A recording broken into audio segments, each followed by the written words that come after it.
Well, as a national team coach, your working field is international. It's not domestic.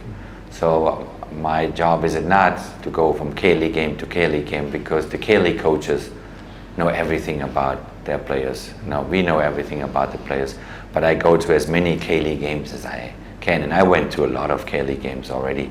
I went to K2 League, I went to a college game, I went to Youth League, and so on.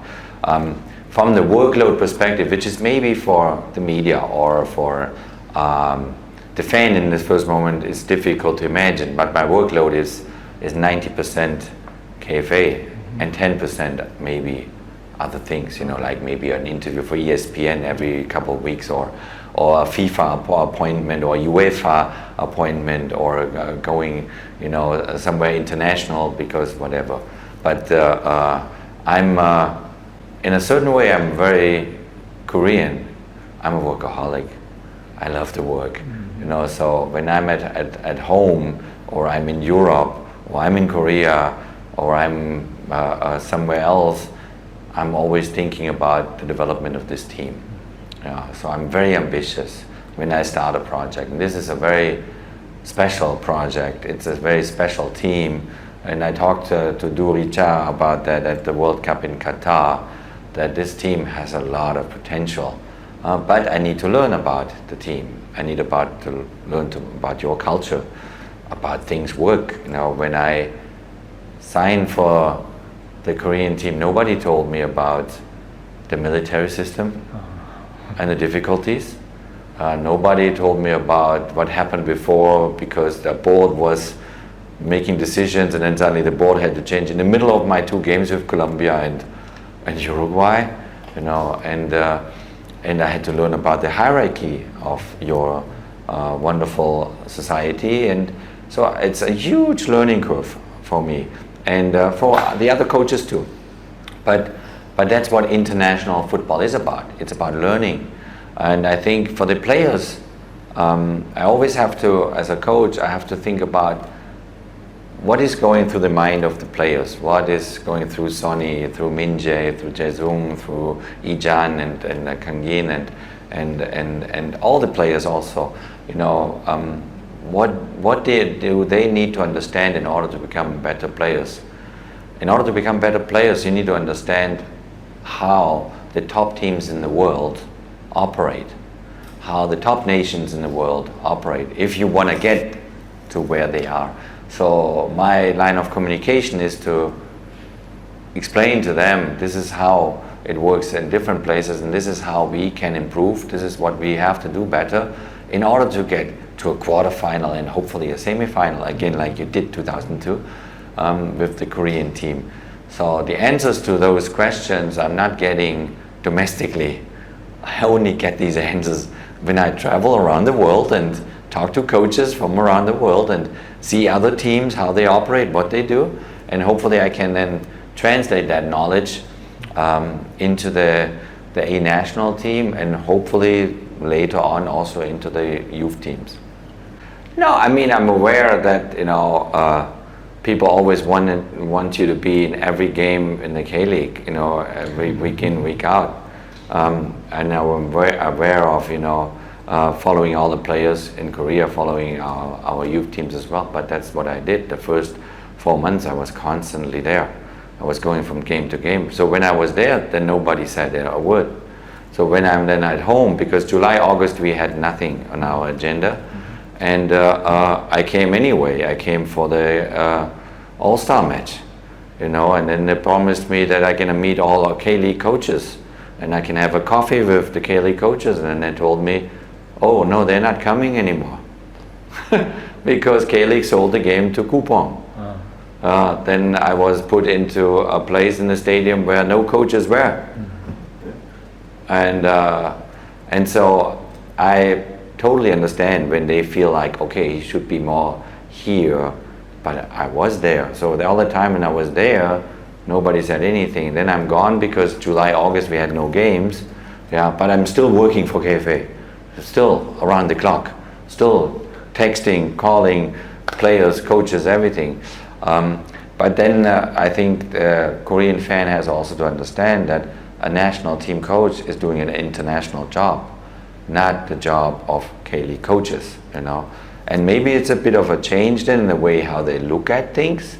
I think at the end of the day, you know, the priority of our work is how we build this team now, and we are in the middle of the building process to become very successful in the Asian Cup, you know, and this is happening. But obviously you don't see it every day, you know. We have only 5 games so far, and I want to win every game, but because of all the changes and all the other elements that happen, suddenly I come in June and no Min Jae because military, no Sonny because hernia surgery, now no Kang In Lee, and so there are some normal issues for coaches. Every coach has these problems, but I feel it's normal in the process. The benchmark where all football fans in Korea can say, oh, Klinsmann is a good job or a bad job, is Qatar in 2024. In January comes the benchmark, and there I'm very confident. I'm very confident because I know what we are doing.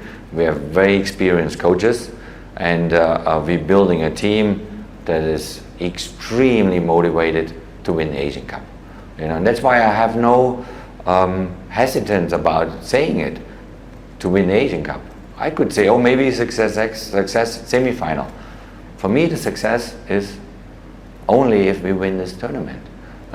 But towards this tournament to win it, I need to build this new group, you know, see young players, how far are they in their process? Maybe some can make it, and maybe some not yet.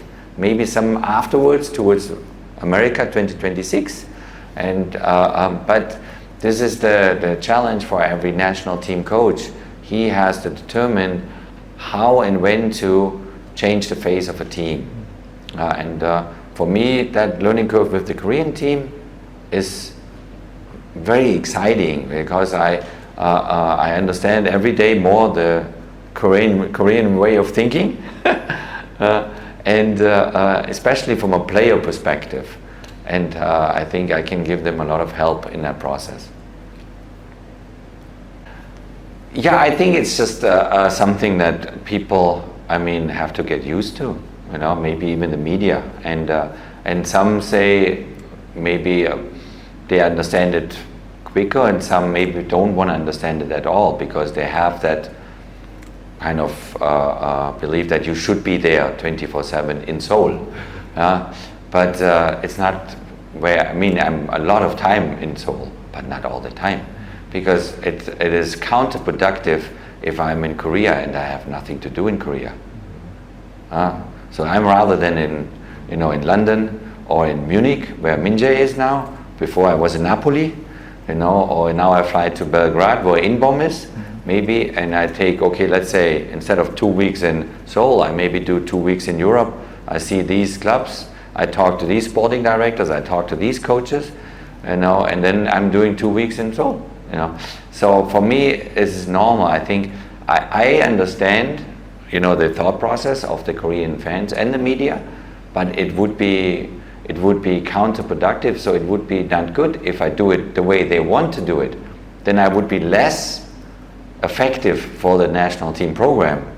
So my work would be not as good as the way I do it, because I would do it then the way the fans maybe want to see it. They want to see you every day somewhere, I don't know, you know, in the city or I mean, I've been in by so many K-League games that I know now the country so much better. You know, we travel by train, we travel by car, you know, the whole coastline of it's Busan, you know, Ulsan and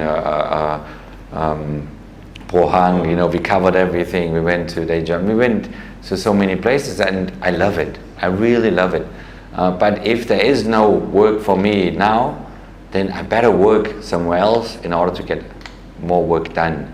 And you know, it might be also a normal global development with technology too.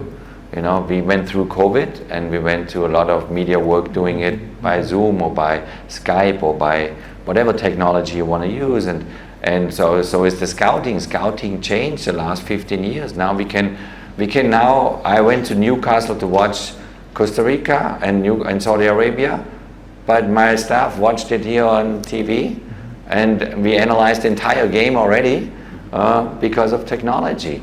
So it changed, you know. I mean, the data, I was leading the technical staff of FIFA in Qatar at the World Cup. And the influence of data, as in real world as well, changes a lot also the environment of football. So you need to learn about that. You need to know about what is the data really about. And so that changes, so that the work of coaches and the end result for the players will be presented differently, and for federations today have to work very different to 10 years ago or 15 years ago and 20 years ago. So my job is also to tell KFA, listen, these are the changes in global football, and it's not my changes, you know, it's how the world works, you know. So you have to adjust yourself to the challenges of global football. So that's why I said, as a little bit joking, I said in Seoul last time, I said maybe we should have an office in Europe like Japan. But it was jokingly said, but it was meant seriously. Because it's the development of the game. You know, if your players are split between K-League or in Japan, a few in Saudi Arabia or the Emirates, and a lot of players in Europe, then you need to be with them. What do they need? Why don't they play? Who talks to the club? Who talks to the coaches? Who talks to the players? And so this is always changing. And the coaching staff, our world, we have to go with these changes. So now I understand that the football fan in Korea wants me to sit in Seoul, you know, and I love Seoul, don't get me wrong. But I cannot sit there not doing anything, and I know if I was somewhere else, I would do far more for my job. But it will be probably a topic that will kind of be on our side for a long time. Oh no, I mean, it's no problem, you know, when fans discuss every little thing they see and every little thing they hear or whatever, but I can only tell them that I'm, you know, 1000% focused on, you know, making this team win in Qatar, the Asian Cup, and but I will still live my life the way I feel is the best way in order to have the energy and have the dynamics to guide this team successfully to the Asian Cup. I will not do it other people's way. I will do it the way where I feel like this is the best way for the development of the team, you know. And so if here and there is criticism for whatever, it's totally fine. Sometimes maybe would be nice to ask first before writing the criticism, because many things that they're writing right now are not true. but I'm not here to change other people's or other people's approach. I'm here to develop this team to the Asian Cup, and I'm used to critical voices. I'm used to other opinions because that's what I'm in since 40 years in professional football. I had it as 20 years as a player. You know, when I didn't score for 3 games, they rode me into the ground, and when I started coaching, then everybody had a different lineup and everybody had a different way of doing it. And when I, you know, coached Germany or when I coached the US team, everybody said different things, but at the end of the day I always said, listen, look at the end result. The end result matters. The end result for us hopefully is winning the Asian Cup, you know, and for Germany the end result has to be a World Cup, whatever, or European Championship or whatever. So every team, and such a wonderful team like the Korean team, has its own dream and its own challenge to get to make this dream come true, you know, and I can assure them that we work tirelessly for making this happen. no matter where I sleep tonight, if it's in England or in Newcastle, or sometimes I wake up and I have no idea anymore where I am because but this is what international football is. It's international, you know, and still I'm watching a lot of K-League games too. Okay. Okay. Okay. The number of K-League, okay?